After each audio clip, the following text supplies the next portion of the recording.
It's time for the drive with Q on Sports Radio 102.9 FM The Game. Now, here's Q. Good afternoon, everyone. 5 o'clock straight up on the East Coast. It is indeed a What the Frig Football Friday edition of the Drive with Q. As always, I'm your host, Rich Quinones, mi hermano, Angel Martinez, behind the glass, producing the show, keeping us on the air. 60 plus to play with. We'll bleed past the 6 o'clock hour. We've got a lot of sports to get into. As always, we invite you guys into the conversation on this 15th of November, 2024, 727-858-6650. That'll get you involved into a sports talk, bring something to the table. A little potpourri, a little mixed bag, if you will. We'll do the picks, Q's picks, around 5:45-ish. Obviously, week 11 in the NFL. I want to touch a little bit on the NBA and the joke. Again, that should be the Philadelphia 76ers and also Joel Embiid, Paul George, and their struggles early on. I'm definitely getting into, again, Tyson and Jake Paul tonight because, I've got so many thoughts that I just want to share with you guys out there, the fight fans, the boxing heads. I mean, it's a hell of a card, but we'll get into a 58-year-old beyond washed Mike Tyson taking on the YouTube sensation that is Jake Paul. But you got to start with the NFL. As much as it pains me watching what transpired last night, and let me just say this too, because there is this narrative that just seems to just want to creep through the back doors of Giant fan psyche about the Giants should have let Saquon Barkley go away. They shouldn't have let Saquon Barkley do this, do that, do that. I don't want to hear this anymore. I don't want to hear any about this anymore when it comes to Saquon Barkley. That dog will not hunt. Okay? That dog is done. Saquon Barkley is not a Giant.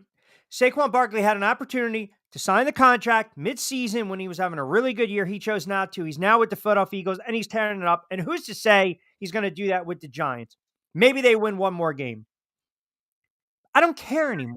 Giant fans don't care. The reason I bring it up is because move past it. What you have now is the debacle disgrace of a franchise, and you've got the Philadelphia Eagles, and I can't believe I'm going to friggin' say this. They're starting to look like a juggernaut, even though they haven't beaten anyone, i.e. except Washington last night. You got the Washington Commanders. They are beyond upstart. They obviously have a real good head coach. We'll get into play calling, I promise. And they have a real good quarterback in Daniel Daniels. Last night, I thought Washington could have really made a statement. I thought Washington, again, could have went on the road, hostile environment, and decide, we're going to take care of business. They had the great win against Chicago, the letdown against Washington that they led. I'm sorry, the letdown against Pittsburgh that they led. And then last night, they had an opportunity. I mean, they couldn't convert on third down. They couldn't stop the Philadelphia Eagles on third down. The Eagles missed a couple field goals, an extra point by Elliott, which is extremely rare.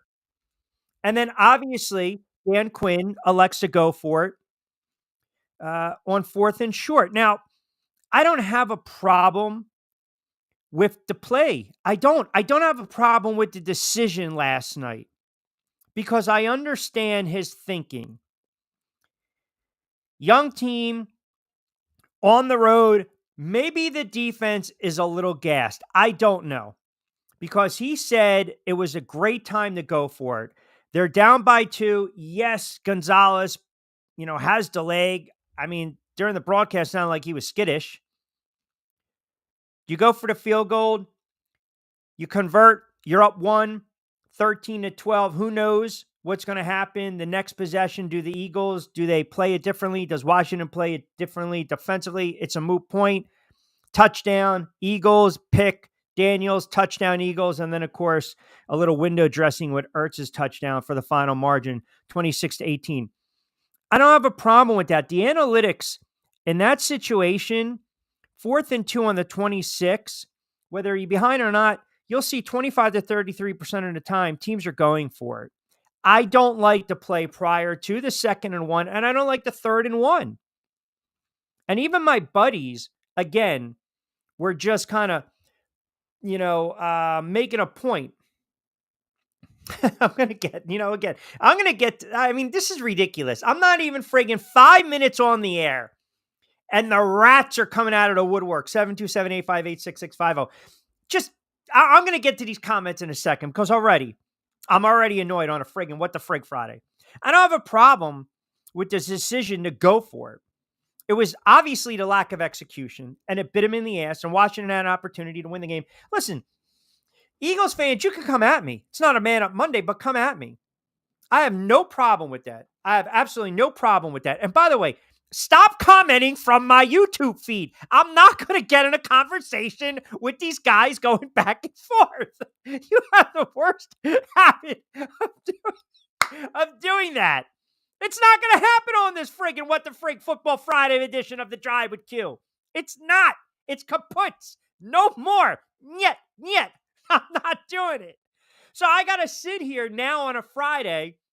And even though I did say the Eagles were cooked and they were marinating, they won last night. And I have to be fair and objective. The mark of a good team, even though, again, I don't like this, the mark of a good team is that they turn around, even though they don't play exceptionally well, and they win a football game. Now, do I think the Eagles can beat the 49ers on the road if the 49ers are at full strength? No. Do I think the Eagles can go in Detroit and beat the Lions? No, I don't. But I'll give the Eagles their just due. And my bold prediction of the Eagles being cooked and making the playoffs, obviously, it was an asinine prediction. And I look like a friggin' fool and a clown, and I'll take it on the chin. That's fine. I don't have a problem with that. But it is amazing how these Eagles fans come out of the woodwork, and you guys would think you beat the friggin' 72 Dolphins. I mean, honestly, back up a little bit. Back up. You lost to the Falcons. You beat a bad Saints team. You lost to a bad Bucs team. You beat the Browns. You beat the Giants. You beat Cincinnati. You beat Jacksonville. And you beat a Cowboys team that mailed it in. Pump the brakes. Pump the brakes. But it just shows you in the NFL, I feel as though, and I texted my buddy this last night, the Eagles are such a annoyingly perplexing team because you can't figure them out. You can't. 1 minute Jalen Hurts is going to look like an all-pro, and then in the next, it looks like he's making mistakes, and he looks like he's a rookie quarterback. Now, they've got something in their secondary, and obviously Carter looks like a beast, and we already know what Brown can do and Smith can do, and Saquon looks incredible. But it's a long football season, folks. That's all I'm saying. It's a long football season. And right now, this year, there's parity in the NFL. You know it, and I know it. Am I going to sit here and tell you that the Packers are going to lose to the Bears? No, I think the Bears are mailing in. I think Jacksonville's mailing it in. The Titans are mailing it in. The Raiders are mailing it in. The Patriots play hard. The Jets and the Giants are mailing it in. I mean, you know what teams are going to start to separate themselves. But man, behind that offensive line, and if Hurts is a smart decision maker, and you got Saquon running the way he is, look, Saquon is an electric player. When Saquon Barkley is healthy, you can make the case he's arguably one of the best backs in the NFL. But all I'm saying is the obsession, it's almost like with Odell Beckham. They had an opportunity midseason to sign Saquon Barkley, right? He turned it down. He chose until the season was over. And what did the Giants do? They slap him with a $10 million franchise tag. So you want to sit there and say, well, you tagged the wrong player. It is what it is. It is what it is. If he takes that deal, it's likely they don't turn around and give Daniel Jones a type of contract. But no one's saying on this Friday that Saquon's going to put up those numbers behind the Giants' offensive line. He didn't want to be with the Giants. He's with the Eagles, and he's tearing it up. He is absolutely tearing it up. He's an outstanding player when healthy and engaged on the field. No one ever could dispute that. And I'm not going to. And as far as the play calling last night, you guys can argue all you want with me. You have to Analytics. How many times do we sit there and say, hold on a second, is it a knee-jerk reaction? Hold on a second, is analytics in play? Hold on a second, do we look at this gut reaction? Do we take it from a different perspective, how the coaches see it? Is the defense gassed? Are we running the football? I just didn't like the play calling. They were running the football with Eckler. They were running the football with Robinson. But you have Daniels with a 5-step drop. It's not going to get it done. And no one's going to sit here and say, well, does Washington still win that game? This is what the Eagle fan that I knew was going to come on this friggin' Friday and start running their mouths. I knew it. Because they got to win against a good team. A team that I predicted is going to win the NFC East. Here's what the Eagles fan needs to worry about. Break down the remaining schedule between those two teams. That game last night, in hindsight, really means nothing. It's the second meeting against Washington that's going to mean everything. And that's going to be December 22nd. Washington has the Cowboys, the Titans, the Saints, the Falcons, the Cowboys, along with the Eagles. You mean to tell me they can't win 5 out of 6? They can't win 12 games? Yeah, they can. 727-858-6650. All right, let me have it. See what you guys have to say on this Friday. I'll take the lumps. I don't have a problem doing that. But I'll say this also, too. We talk about, let's see, X-Man, sorry, I haven't been attending the comments as often. I'm injured via comment load management. Yeah, that's a shot to Embiid and the Sixers, which I'm going to get to, by the way. I will get into that nonsense. Angel, did you mark the tape from week four when Richie said the Eagles were cooked? Who's cooking now? We don't mark tapes. We don't rack it. Was it a week 4? We'll now call Q the New Jerk reaction. Yeah, that's fine. Dan Quinn should not have went for it after the O-line got blown up 3 plays in a row, and we're going backwards. That's because of the play calling. Listen, they should have kept it simple. Period. Kept it simple. Run off tackle. They were able to do that with Robinson and Eckler. They were running the ball well last night, and then they stopped. And then what happens is you get stopped in that play, and it's a landslide, man. It's pretty much over with. They were averaging about 3.5 yards a carry. Now, obviously, Saquon picked up the yards late with that long touchdown run, the 39-yarder, and that was about 228 for the Eagles rushing the ball. I mean, and they were averaging 5.7 a carry. The difference in the game last night, this is just my opinion. You want to go back to that 4th down play, have fun at it. The inability, well, 2 things. The inability of Washington convert on 3rd down. Their 3rd down efficiency was horrible. They were 3 of 12. You're not going to win games like that. And Philly was 9 of 16. I mean, you're looking at what Baltimore does, what Kansas City does, what Green Bay's been able to do, what Detroit does. It's all about 3rd down conversions in the NFL. I felt last night if Washington can get the Eagles in a 3rd and 7, 3rd and 8, 3rd and 9, not a manageable down and distance, but a 3rd and long, blitz. And a couple times they did it. They were able to put pressure and get to Hurts. But again, the second game between the two, that's the NFC East up for grabs. Everything else laid out in the NFL, I think right now, heading into last week, you could have made a case that Jared Goff, one of the front runners for MVP, he throws 5 picks. Okay, the numbers come down a little bit. Josh Allen in Buffalo, Lamar Jackson in Baltimore. You want to put Hurts in the conversation right now? I have no problem with that. Go ahead. You want to stick Jalen Hurts in the MVP conversation? Have at it. Listen, I'll admit when I'm off and I'm wrong. I'm not going to sit here and blow smoke up your asses. I'm not going to do that. I mean, Jalen Hurts over the last 5 or 6 games, he's played exceptional football. He's played exceptional football. He's played mistake-free football. It's shocking that Dallas was able to get to him 5 times. But when you have a good offensive line and you have time to throw the football and you've got Smith and you've got a tight end and you've got A.J. Brown, you got Saquon Barkley, you got Gainwell, an offset back, it's a dangerous team. The reason I didn't like them to go far this year, is really because of the head coach. And I didn't know what to expect from Saquon. Yeah, you can stick him in the MVP conversation as well. Saquon Barkley's had a fantastic season. No one's disputing that. But I can also throw Josh Allen. I can throw Derrick Henry. I can throw Lamar Jackson. Jared Goff, if he doesn't have to throw 5 picks, it's a different story. But look, the Eagles got the win. If you're an Eagles fan, that's the most important thing.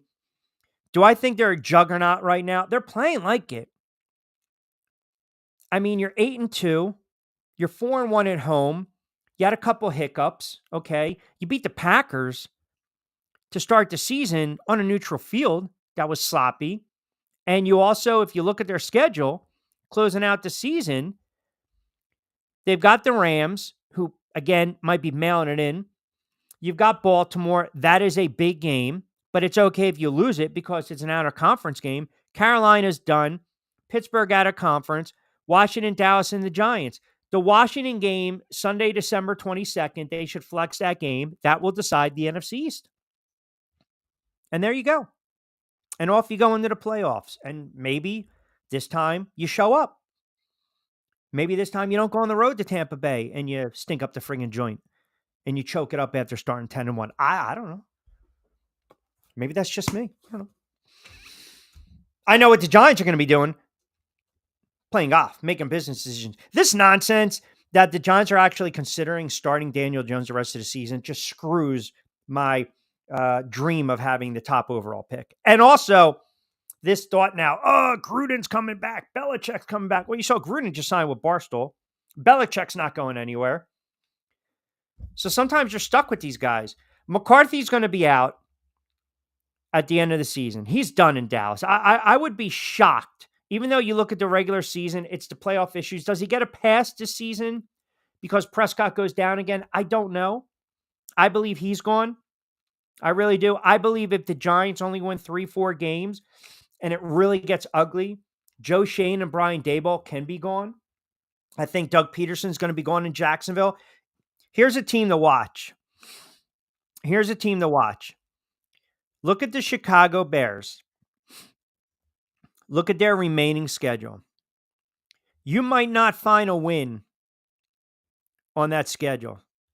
You want to talk about 2 teams, Chicago and the Raiders. They might be looking for new head coaches, right?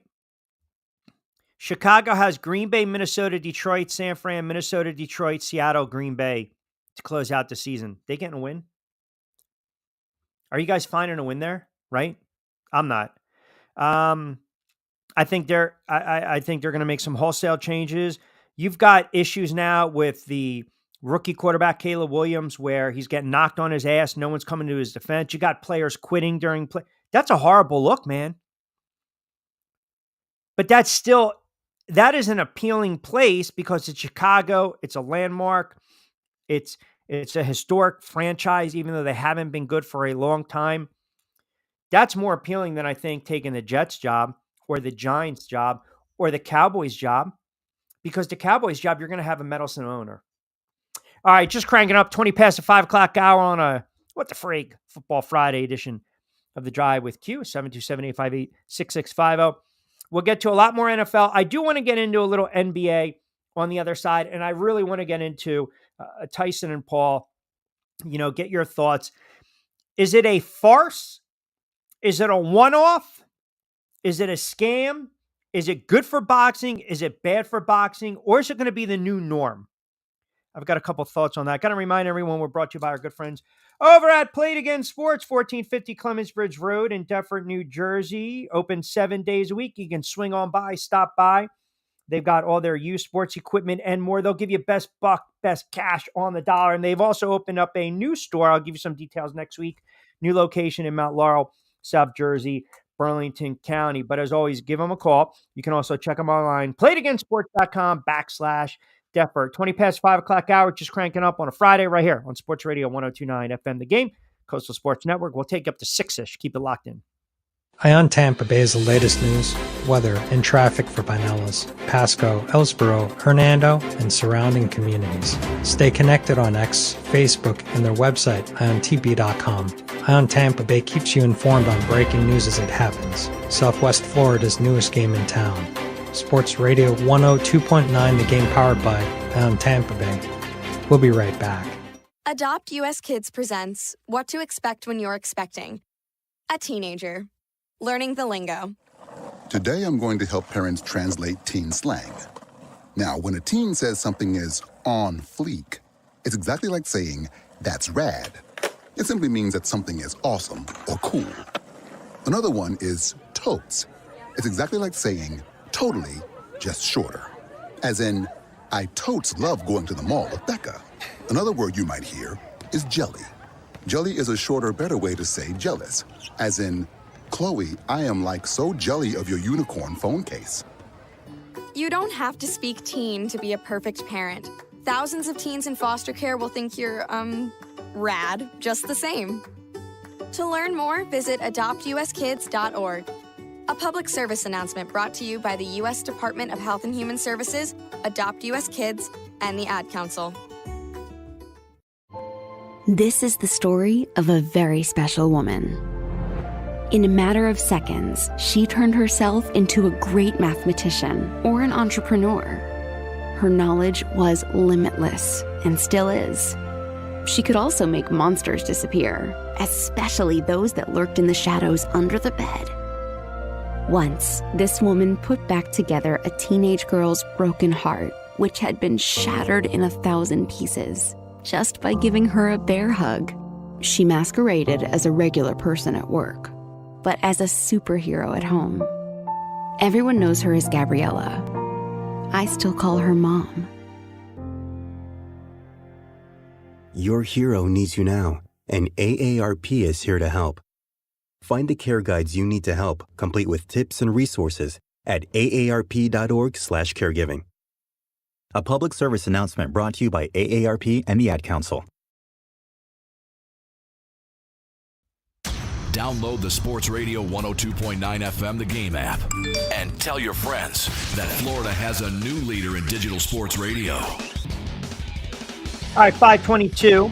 By the way, if you guys are having any issues listening in YouTube channel, Rich Quinones, Broad Street South, or just download the app, Sports Radio 102.9 FM The Game, or you can certainly go to the website, sr1029thegame.com. Apparently, I'm getting my phone blown up because there might be an issue on the. Here he comes right away. He wants to come to the defense on the streaming side. I don't think there is, though. I just think sometimes people don't know how to use the app. It's very clickable. Is that even a word or a phrase? Clickable. But if not, you can go and check out Rich Q on Q.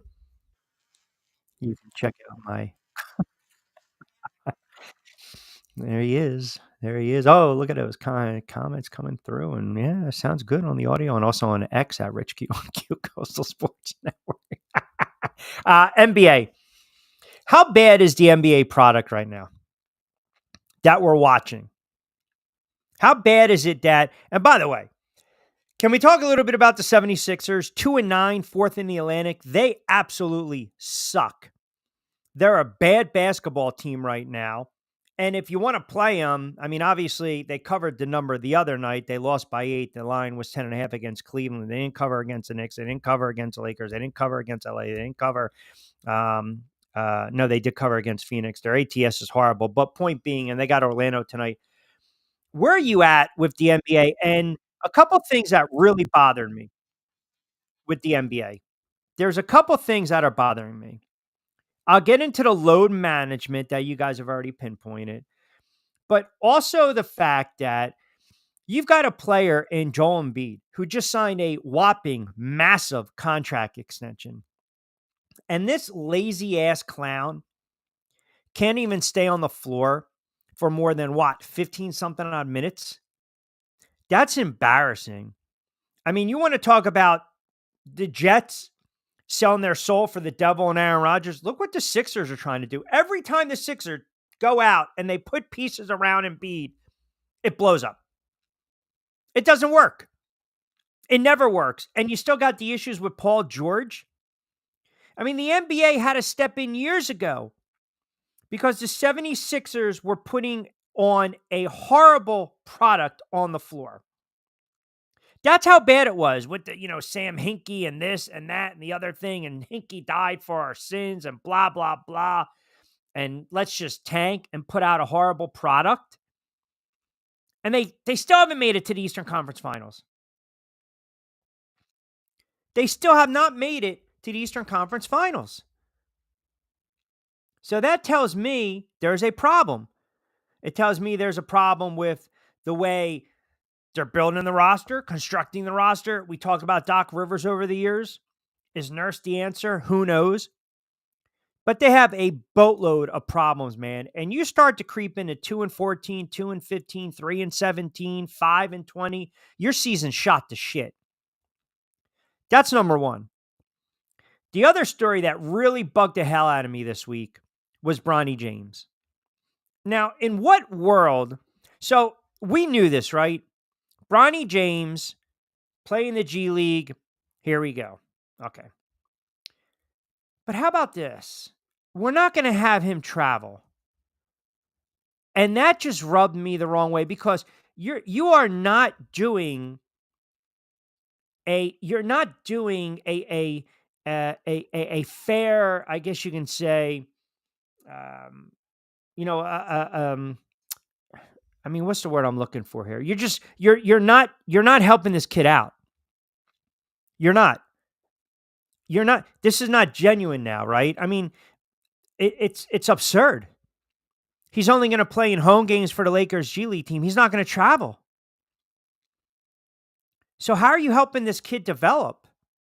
You're not doing this kid a solid, is what I'm looking for.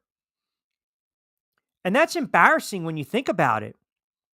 First of all, I don't think, and yeah, the Sixers are cooked, Trevor. Get the hell out of here with your friggin' wise-ass comments. 727-858-6650. Yeah, they're cooked. And you know what? They're going to be cooked with the Giants at the friggin' barbecue. Watching my Knicks go to the Eastern Conference Finals. But how are you doing this kid any favors? I mean, seriously. How are you doing this kid any favors if he's not going to be like one of the guys, if he's not going to learn, if he's not going to come up the hard way?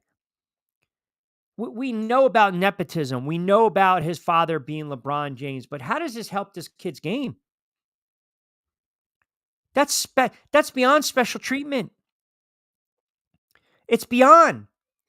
I mean, this is not a normal NBA rookie season, but now you got to deal with this special treatment. You're only going to play in South Bay Lakers home games. So you're basically a part-time G League player. You're not even going to get on a flight for road games.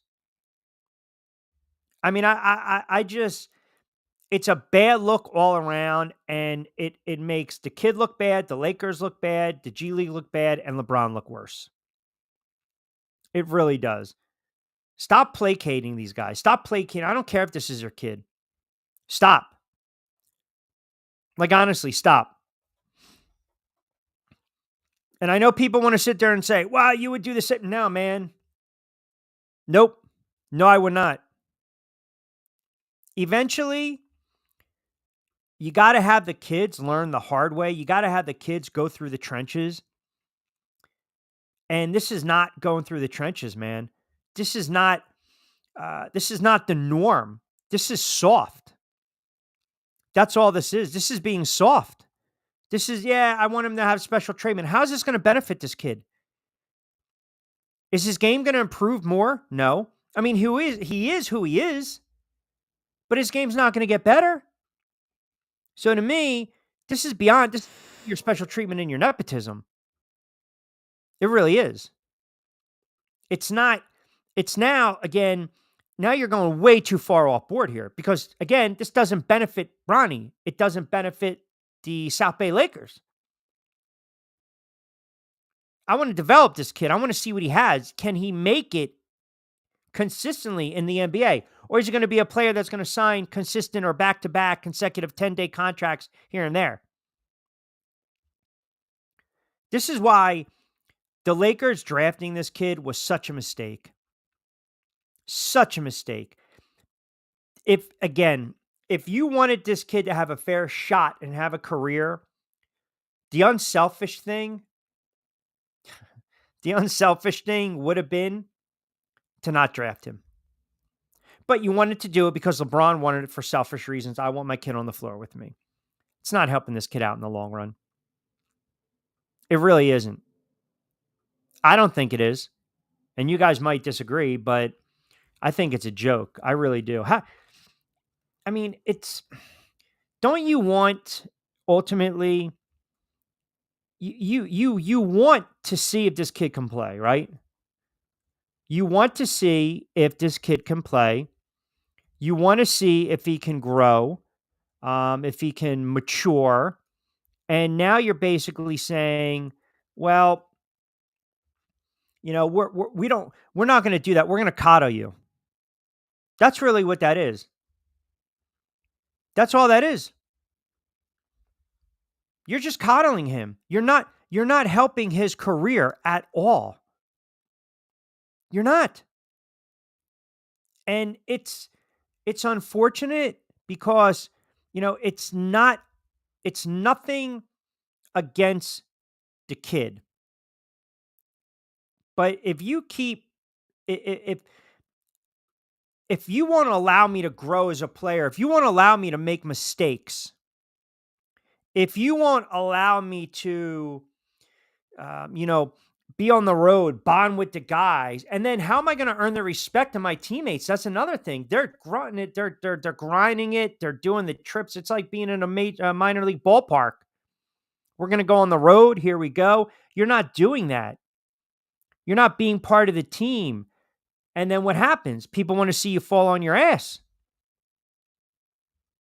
It's a bad look. It is a bad look. It really is. And they're not going to support you. They're not going to go to bat for you. They're not. You're not going to be one of the guys.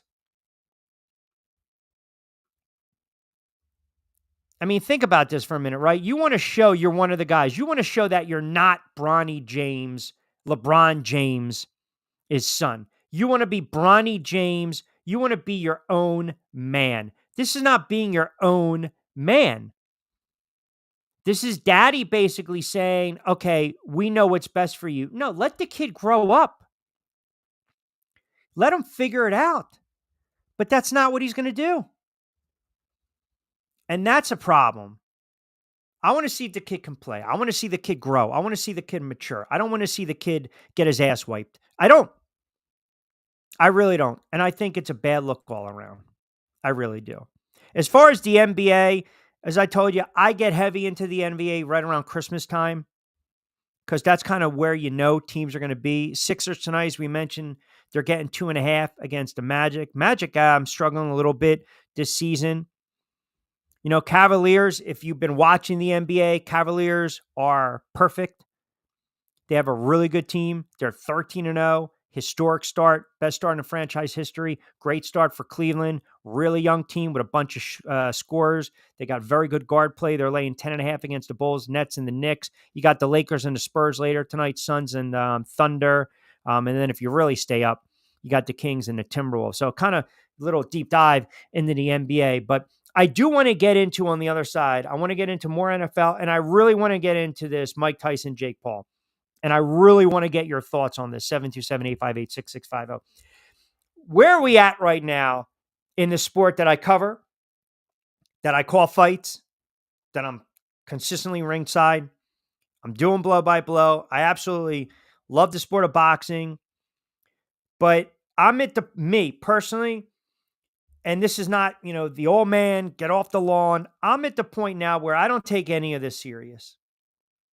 And I think leading up to this, everyone's taking this so serious because they actually think this is a legit fight. It's not. It's a glorified exhibition. It's glorified sparring. It's a joke that the fight was even sanctioned.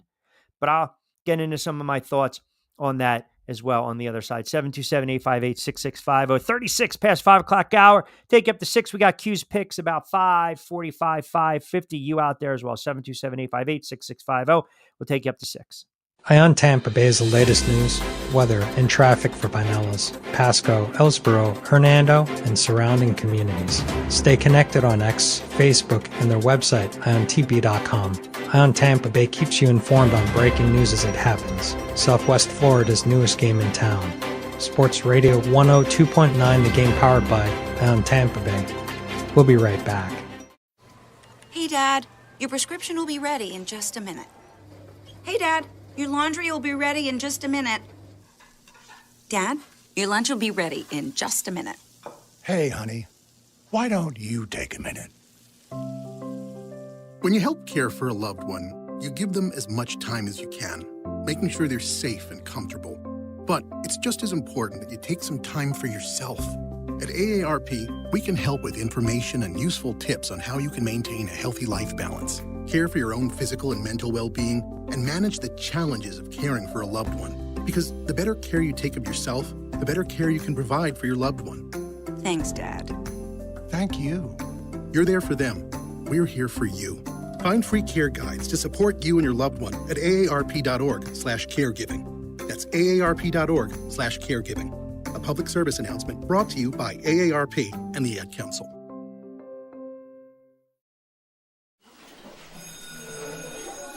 All right, class. Let's hear what everyone did this weekend. Jill? Well, I raised my older sister to a big oak tree. It was at least 100 years old. My mom said I must have set a record or something. And then we went down by a stream and perched up on this huge rock and saw all these little minnows swimming around way below us. And then I rescued my little brother from an evil slug king who was guarding him at the bush fortress. And my sister and I brought him back to our super twig fort for safety.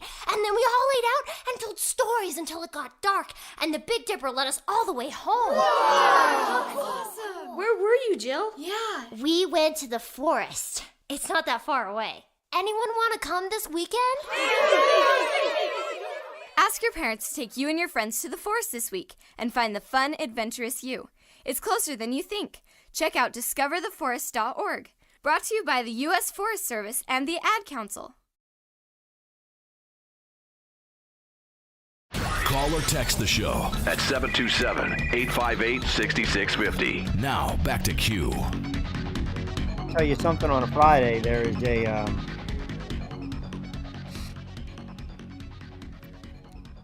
is a lot of revisionist history on the show. By looking at some of the comments, people like to live in the past. Bronny's not hungry like his father was. Bronny's... How can you say that? And it's Bronny, by the way, not IE. Does Angel remember when I said Dodgers in 5? Then he said, no way that's happening. The ex-madman coming on a... What the frig? By the way, that could be a what the frig. That game was lost. That World Series was friggin' lost when they pulled Garrett Cole. Period. I don't want to rehash that. Joe D and Summers Point on Facebook chiming in. Q, I agree with you. I think this is more of a farce. It's beyond scam. If you watch it, you're dumb. Listen, I'm talking about Tyson and Paul. I'm watching it. I'm watching it for several reasons. It's a hell of a card. We forget about Serrano and Taylor's fighting and Shushu Carrington. We forget all that. But people like train wrecks. People like car wrecks. As twisted and demented as that sounds, when you see it, you stop. Okay? And you want to know what the hell's going on. But here's the problem I have with tonight. Tonight is your classic example. It's the same clowns, and I'm going to call them clowns, that would argue with me that McGregor and Mayweather was legit. And it wasn't.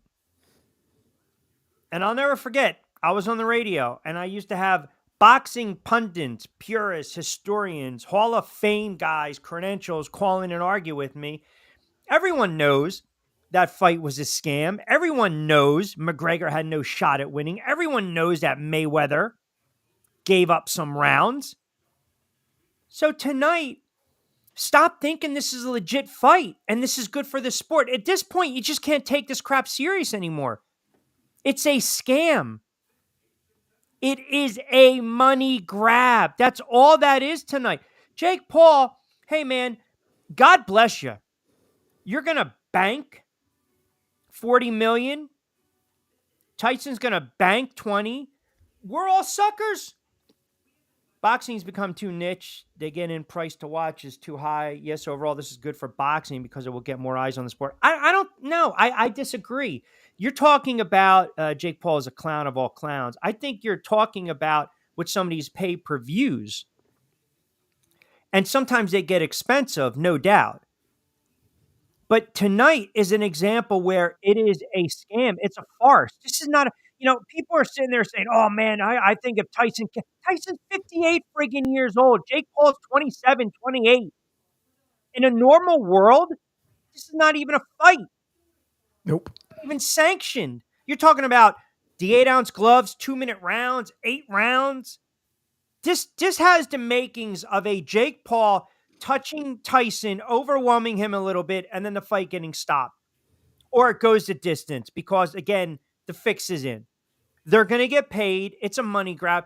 The slap and this and that, the theatrics. The issue I have with Jake Paul, and I can appreciate the fact that in a crazy, twisted way, he's a marketing genius. And I don't think he's an exceptional fighter. I think he puts in the time. I think he trains very hard, and I do believe he's passionate about the sport. But I also know it's all about this at the end of the day. So when he's sitting there at the press conference and you've got other fighters up there like the Mario Barrios and the Bruce Carringtons and the Katie Taylors, and he's dismissing them, discrediting them, saying, who wants to take the bet? Who wants to take the bet? I'll bet my purse. And, people believe he's such an advocate for women's boxing. He's helped the women's boxing substantially with the MVP promotions. Amanda Serrano, one of the greatest fighters of all time, Puerto Rican fighter, won a bunch of belts in so many friggin' different weight classes, can't even keep up. But I also think that's kind of a shield, a conduit to bigger paydays because you've got these fighters now under your umbrella. So it's like, am I really trying to do right by them? By basically spitting in the face of some of these fighters who came up the hard way, that's a disgrace. For that reason alone, I would love to see Tyson knock him on his ass. But I don't think that's going to happen.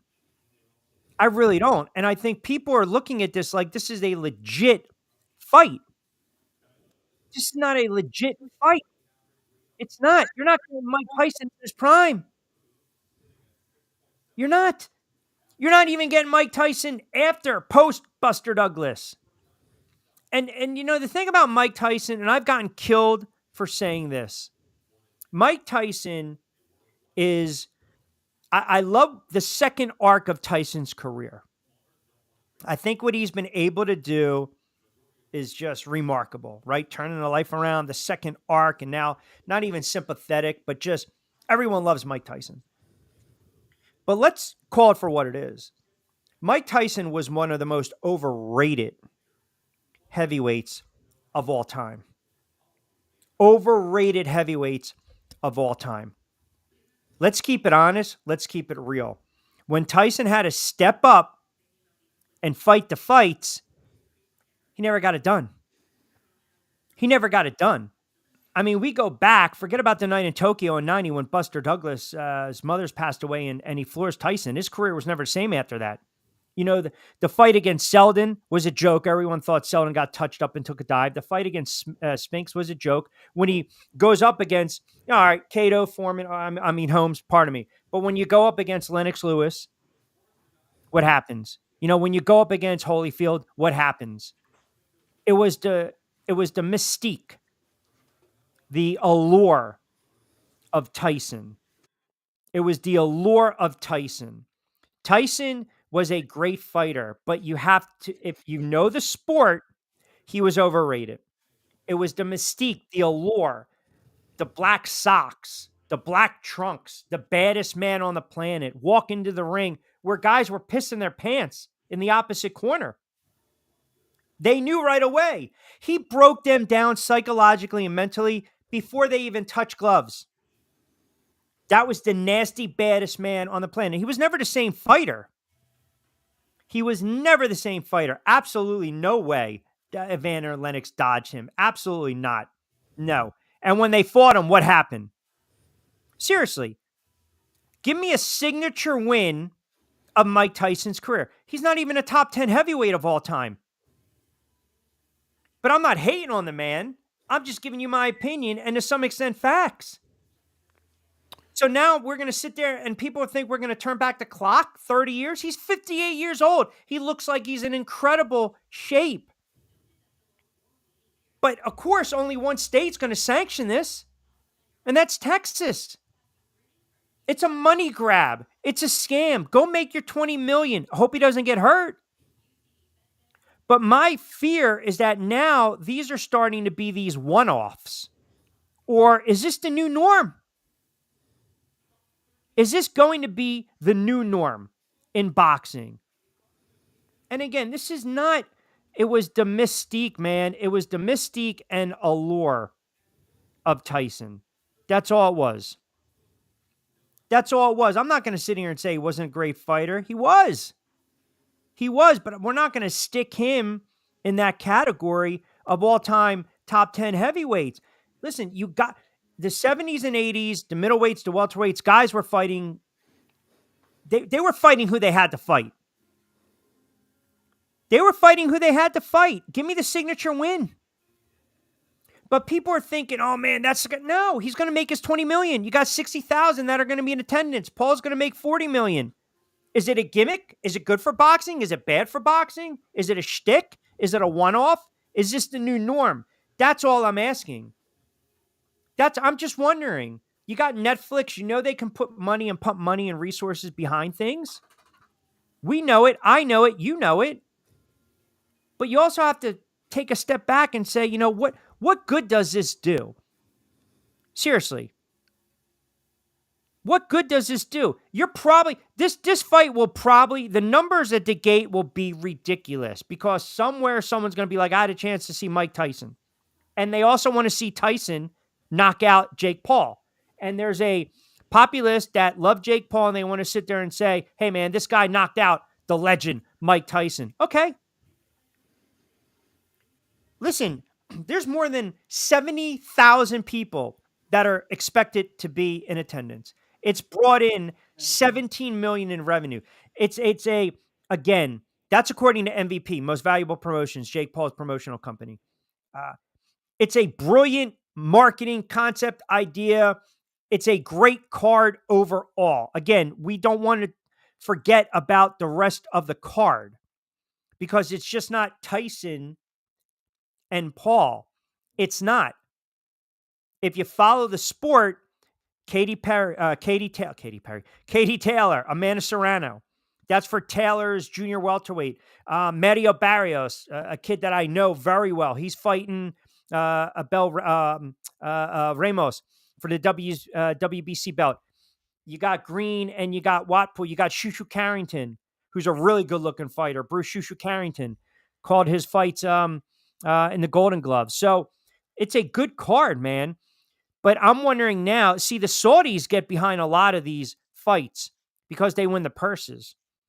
So you might get, a Saudi down the road who wants to give Jake Paul $100 million to fight Floyd Mayweather. Or another fight. I mean, is this where we're at, though? Is this going to be the norm? I feel as though it takes away the credibility and it also takes away, the legit. I feel as though fights like this sometimes delegitimize, if that's a word, the fight game, if that makes sense.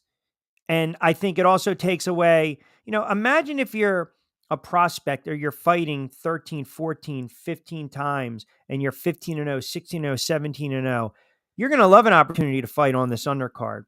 But what if you're really grinding out and you turn around and you're like, man, this YouTuber is making $40 million and I'm making $5,000 in 8 rounds, 10,000 in 10 rounds, and $3,000 goes back to my team. It's like, and then you have him kind of disrespect the fighters the way he did.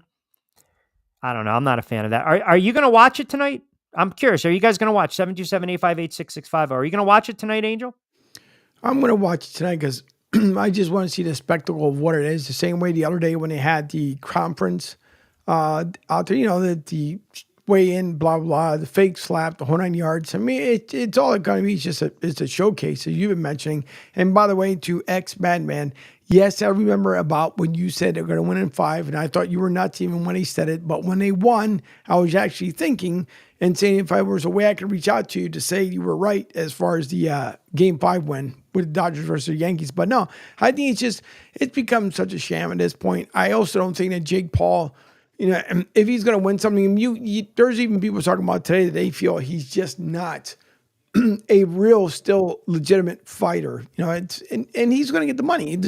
If he wasn't doing this, he would still be raking in the money from YouTube. Except for now, he just figured out how to do it faster, so he can go ahead and and count his money and be done by the age of 35 and go buy whatever he wants and take it from there. Hey, listen, I'm not. There's no shame in that. There's no shame in that. And like I said, guys are killing me. They're like, what the hell are you talking about Tyson being overrated? I'm telling you, he was very overrated. He was a great one, but he wasn't an all-time great heavyweight. And this is not Mike Tyson in his prime. And you guys are, you're getting sucked into this. I mean, Christ, imagine if this was $79. How many people would have bought this tonight? Because Mayweather and McGregor was a scam and a farce. And then Pacquiao and Mayweather, by the time those two fought, that was a farce. And then you learn that Pacquiao was dealing with a shoulder injury, labrum injury. I don't know, man. From me, doing what I do and calling the fights, I'm very indifferent with this. I just think there's mystique and allure of Tyson, right? There's a mystique and allure of some athletes.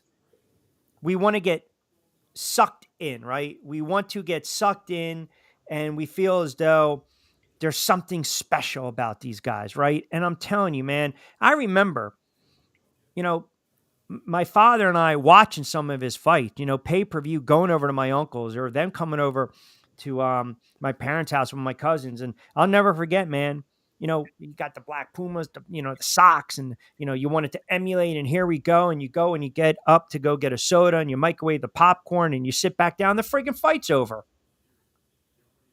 That was the allure. That was the mystique. A minute in, 2 minutes in, 30 seconds, Selden, Spinks, knocking guys out left and right. Baddest man on the planet. Baddest man on the planet. Yeah, absolutely. Absolutely. If you go and you look at Tyson, his early fights when he was fighting, Merrick Young and Connie Nelson and Robert Coulee and, Ricardo Spain and guys like, he was knocking dudes out left and right, man. He was absolutely just, Tony Tucker, Tyrell Biggs, Holmes knocked him out, I think in the 4th. He was just crushing people. And then what happens? February 11th, 1990. Tokyo, Buster Douglas. That was it. That invincibility, even though he won, I think 7, 8, 9 in a row. And then, of course, the Selden fight set up the Holyfield fight, and he lost. He got knocked out by Holyfield, and then, of course, the year episode, and he bit the DQ. The allure, it's like, here's the bully. And again, how do you, and you know what? It's so funny. People will say, because Tyson had an issue putting the mouthpiece in. I think he's talking about the Douglas fight. But be it as it may, when you pop a bully in the mouth and you fight back, they pretty much become a coward. And when Buster Douglas was able to have that one glorious night in Tokyo in memory of his mother, fought his best fight, Tyson was off his game. He was getting clipped. He was getting caught. Douglas was working as a heavyweight behind the jab, which you love to see, touched him up a little bit downstairs, and then cleaned his clock. Tyson never really prepared for that. He was never mentally the same after that. But we still wanted to see, Tyson's coming back. Oh, he's in jail. He's coming back. We wanted to see that. It's like when Vic went away. When Vic went away, everyone still wanted to see if he still had it. And that's a fair point. When Cuss passed away, I get it. A lot of stuff happened, man. But at that time, he's an adult, man. He's not a teen anymore. He didn't need anyone to wipe his what. Point being is we watch and we want to we're enthralled by these athletes, especially in a fight game. We want to watch these guys. What's next? What's next? What are they going to do for an encore? And I feel as though there's just, the younger boxing fan that will watch tonight. And I don't want to remember Mike Tyson, 58, getting stopped or, not even moving around or getting hit, equilibrium's off or, just can't move around. Muscles is great. That's great for taking your shirt off at the beach, but it's a lot different, even if it's 2-minute rounds or 8-ounce gloves or 10-ounce gloves or 12-ounce, whatever. It's a different animal, man. And I don't know. It's just, I don't want to see these guys go out like that. But he's going to bank money.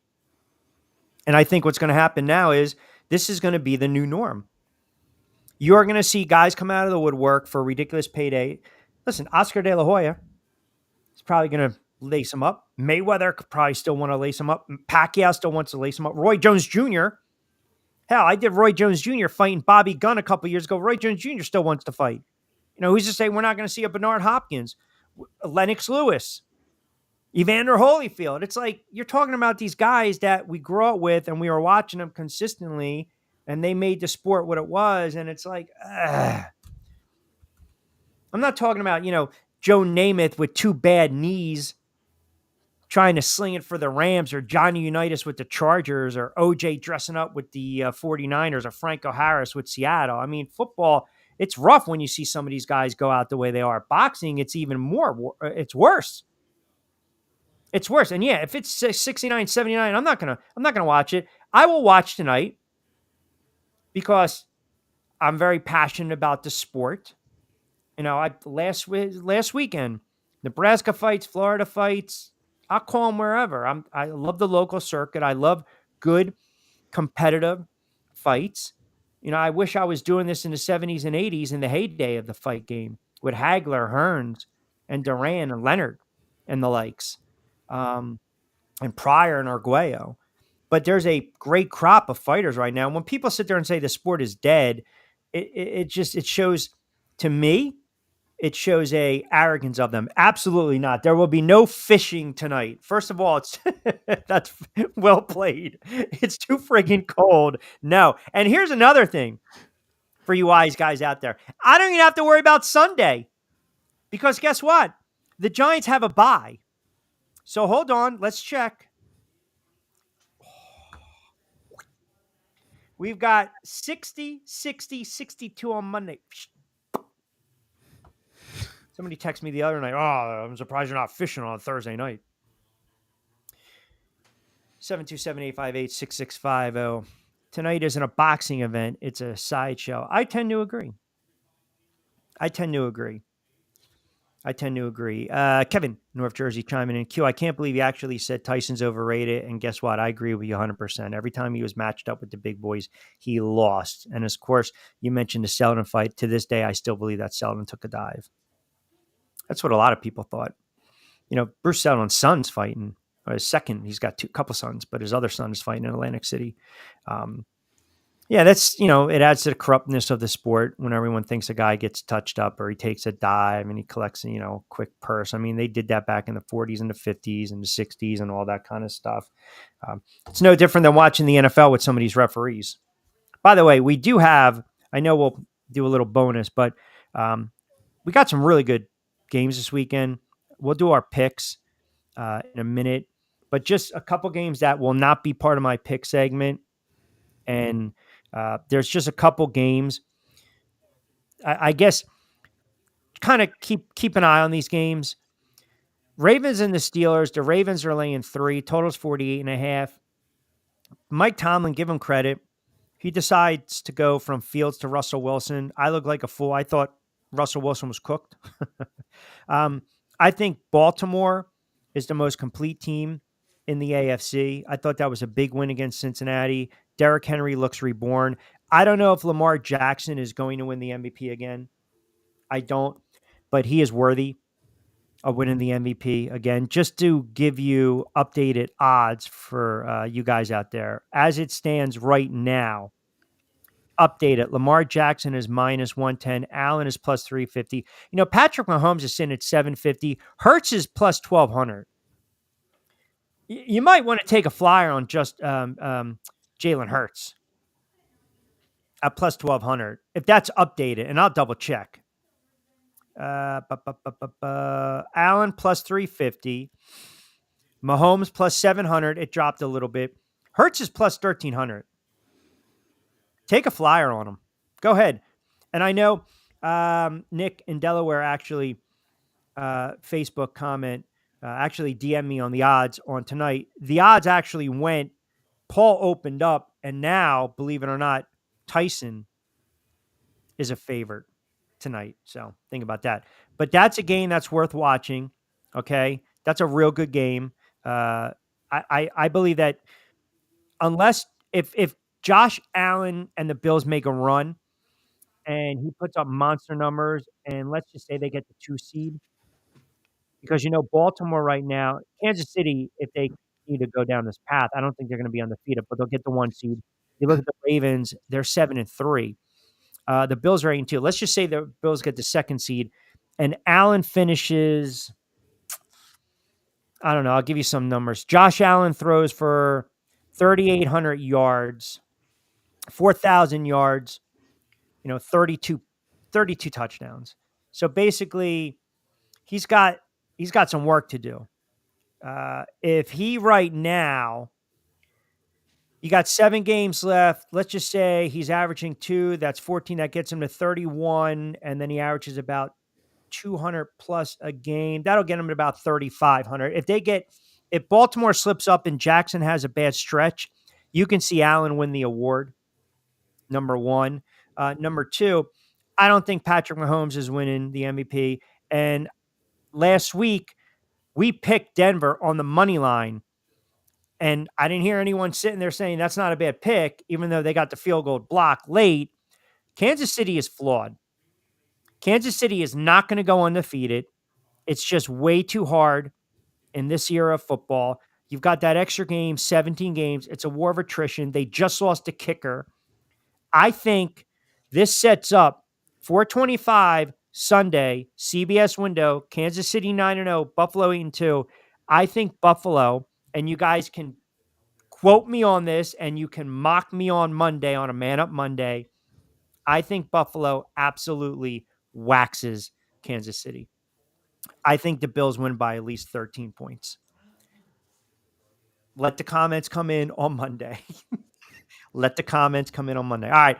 Can we do our picks for week 11? All right. Week 11, our picks are always brought to you by Zen Auto Concepts, as well as Play It Again Sports. And of course, part of our BYP, our Back Your Play feature, 20% off fresh roasted coffee, BYP 20, week 11 of the NFL, where the players always back their play. All right. Here we go.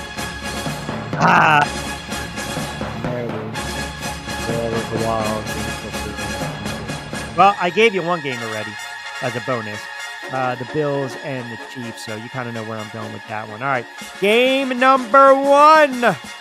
Miami and a team I told you is mailing it in, the Raiders. Miami's laying 7 at home. The offense is starting to click a little bit.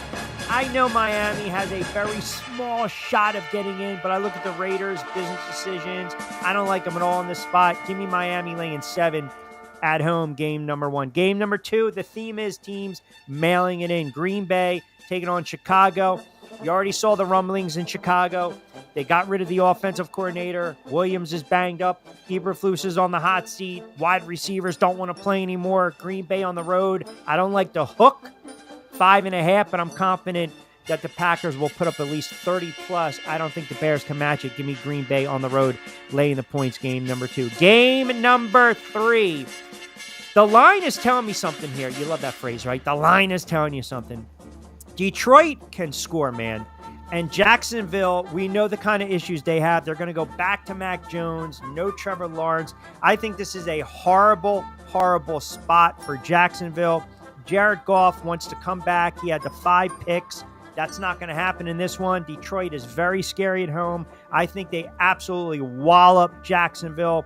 I know it's a major number. If you want to tease it, go ahead. But I'll go Lions money line covering the 14 for game number 3. Game number 4, I think this game is really interesting on paper. That's Cincinnati and the Chargers. The Chargers, Harbaugh has done a fantastic job with the Chargers this year. Cincinnati, their last stand, desperate, they need it. But there's a little juju going on with the Chargers and Herbert and the offense and Harbaugh and the defense. They're playing really good football. They cover the number at home. I like them in this spot, lane 1.5. Give me the Chargers over Cincinnati. And then the final game, and if you want to tease it, go ahead. If you want to mix and match, 49ers, Seattle, Cowboys, and the Texans. Typically, when you have lines like this, you just go with the favorites in this one. You got the home favorite in San Francisco laying 6.5. Those are always tough games. I would tease that, bookend it with the Texans. Even though we know the Texans are going to rout the Cowboys, they can't slip up in this one. That gets you to at least a point. Texans pretty much win it. Those are my Week 11 Q's picks right here on the drive with Q on SR 1029 FM, the game. Don't have to worry about the Giants this week. We already talked about the Eagles. Jet fans, I don't know what to tell you. I think Aaron Rodgers has absolutely blown up that team. The Jets are laying 4. Man, I'll tell you, I do not. Has anyone else thought of this, by the way? I want to take you guys down the rabbit hole for a second. So you're the Jets. You make the move for Aaron Rodgers. And you can go and check out my YouTube channel, Rich Quinones, because I mentioned they should have went after Lamar Jackson. I also mentioned going after Aaron Rodgers was a monumental mistake, and I got absolutely torched. But again, people just want to point out when I'm wrong. They don't want to say, hey, oh, by the way, that's a good call. Or, hey, you nailed it. Or you were Johnny on the spot. You ever hear that expression? Johnny on the spot, right? So, yeah, exactly. So you go all in on Aaron Rodgers, and you bring in Hackett, who's just an atrocity. He gets hurt, teases the fan base. He wasn't coming back. Fast forward to this season. Here you go. The Jets are in line. What was one of my bold predictions was also the Jets will miss the playoffs. And I gave you my reasoning why. And I told you I didn't think Aaron Rodgers was going to last the season. I think he's taking a step back. I didn't like the makeup of the team. And I thought Robert Salah was on the hot seat. So far, cross it off. Boom, boom, boom, boom, boom. So Aaron Rodgers always does his spots on McAfee because he's getting a million, whatever. And he was also asked too, hey, you coming back, right? And he's like, well, that's kind of the plan. I want to come back. Well, apparently the caveat to Adams and the trade was that Adams was under the impression, Devontae Adams was under the impression that Aaron Rodgers is going to run it back with him next year. Now you can see they're not on the same page. Now, the reason I bring this up is because you had an entire franchise, an organization from top to bottom, put all their money, all their investment in Aaron Rodgers. It's like Spirit. I mean, it is. Bankrupt. Here goes, there goes the stock. It's just shot to shit, right? I think it like 75, it went down like 75% the other day. Okay. That's the Jets right now. If you're the Jets, at this point, when you know the season's over, do you really want Aaron Rodgers back? Is my question. Or do you make it kind of known, we're going to go in a different direction. We're going to draft a quarterback, and we're not going to have to worry about telling you about it.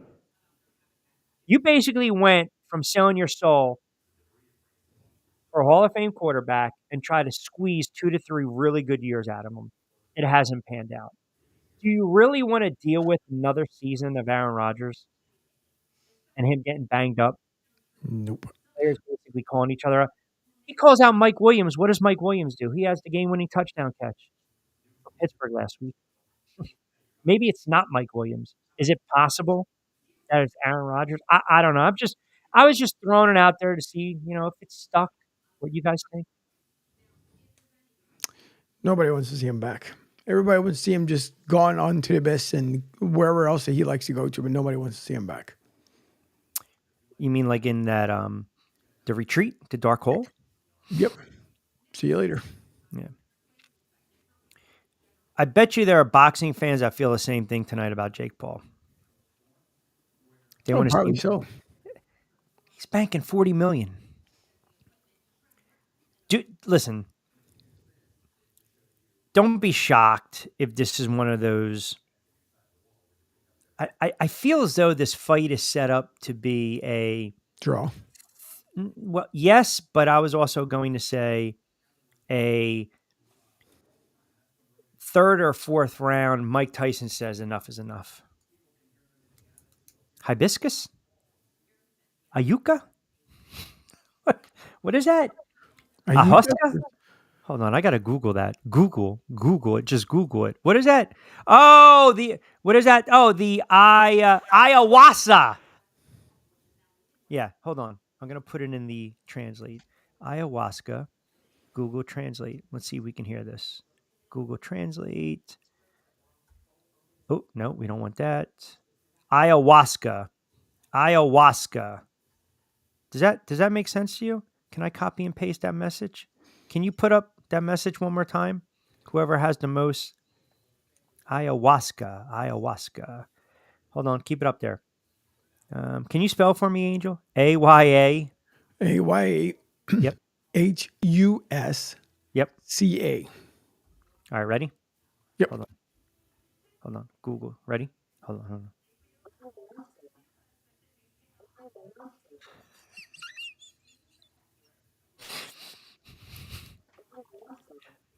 Yes, ayahuasca. Ooh, speaking of ayahuasca, I don't know why I thought about this. Yellowstone, new episode came out. Tulsa King caught up. The old man I'm falling behind. I started a new show on Netflix. It's called Furries, not Furbies, not the people that, dress up in costumes and, Yeah. What are they called? Furbies? Something like that. Yeah. It's we'll leave it there as a reference. No, what are they called? Isn't that when they dress up in like? Yeah. No, when they dress up, I think you're on the right track. But yeah, when they Is it Furby or Furbies? I don't know. One of the two. All I know, it's almost like cosplay, but not really cosplay. All right, hold on a second. Let me see. Let's see what Google says. Yeah. Anyway, it's called Furries. It's not bad. It's not bad at all. And yeah, I mean, listen. Did you watch Money Heist on Netflix? Partially. Fantastic show. Fantastic. I screwed up on Manifest. That was a bad show. And people like to point it out to me. But The Old Man, I'll take credit for that. Tulsa King, I'll take credit for that. Cobra Kai, I will take credit for that. Oh! This is what I forgot to tell you. Hotel Cocaine. Did you watch that? No. What's that? Netflix too? Or is it Cocaine Hotel? Oh my God, I'm really butchering shit today. Cocaine Hotel. That's on Showtime, I think. It's the first I'm hearing it. Oh, fantastic. Fantastico. It's about the club in Miami in the 70s and the 80s. Obviously, they did a lot of coke. Furries went away in 1990. Is it the fur? No, he's talking about those dolls, the troll dolls. Yeah, I know. These are the ones there where people decide they want to, dress like basically on Bunny or whatever else. And I mean, that's a What the Frig Friday. There you go. You want a segment of What the Frig Friday? I mean, what are we doing here? We're dressing up as what? Hopalong Cassidy and Bugs Bunny, and we're trying to. Is that what we're doing? Exactly. And how does that even work? Not a And by the way, single clue. if you're dressed, let me hear what's the etiquette for that if you're dressed up like that? Like, who makes the first move? Like, if you're dressed up as like, I don't know, Pluto or Goofy, are you walking over to, you trying to make a move on Minnie? No. Women decided no more furry since the 90s. Oh, good Lord. I'm lost. Am I missing something? Is it over my head? Well, should I have not repeated that on the air? Yes. Oh, Got it now? now I mean, what are we doing here? You know what? Kids watch this show. It's ridiculous. We apologize for that.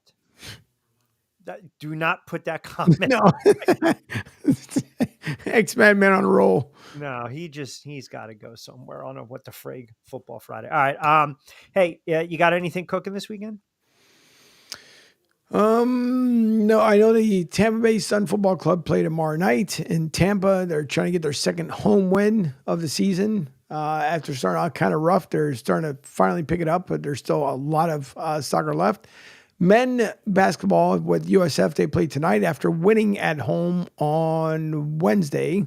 So they play at 7:30. That's on ESPN Plus. And then the women's basketball is on Sunday. So they are also looking for a home win as well. I mean,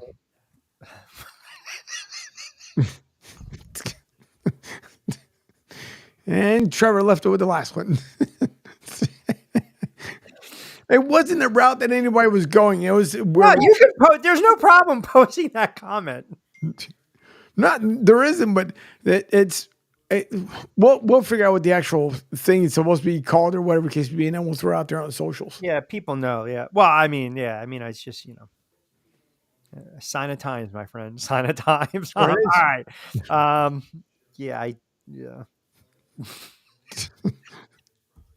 I feel as though sometimes it's like an hour plus of really good,